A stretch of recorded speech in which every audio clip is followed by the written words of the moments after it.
வணக்கம். வாழ்க வளமுடன். நமது முன்னோர்கள் அமைத்த கோயில்கள் பல விஷயங்களை உள்ளடக்கி இருக்கும். அதில் ஆன்மீகம் இருக்கும், மருத்துவம் இருக்கும், கட்டிடக்கலை இருக்கும், வானியல் இருக்கும்.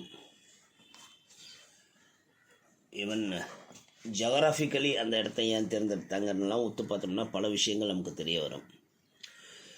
அந்த மாதிரி விஷயங்களை உங்களுக்கு எடுத்து சொல்லணுன்னு தொடர்பதிவுகள் அப்படி நம்ம இன்றைக்கி பார்க்க போகிறது. திருச்சியிலேருந்து நாமக்கல் போகும் வழியில் ஒரு 12 கிலோமீட்டர் திருச்சியிலேருந்து போனோம்னா திருவாசின்னு ஒரு ஊர் இருக்குது. இங்கே இருக்கிற கோயிலில் இருக்கிற இறைவனோட பேர் மாற்றறியாதீஸ்வரர்.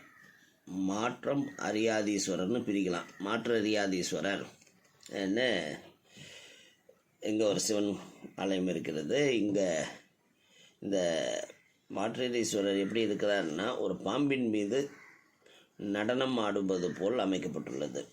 இந்த மாதிரி அமைப்பு வேறு எங்கேயும் இல்லைன்னு சொல்கிறாங்க. ஏன்னா கிருஷ்ணர் தான் பாம்பின் மேலே நடனம் ஆடுவார். இங்கே மாற்றீஸ்வரரும் பாம்பின் மீது ஆடுகிறார். ஒரு சிறப்பான ஒரு கோயில். வாழ்க வளமுடன். நல்ல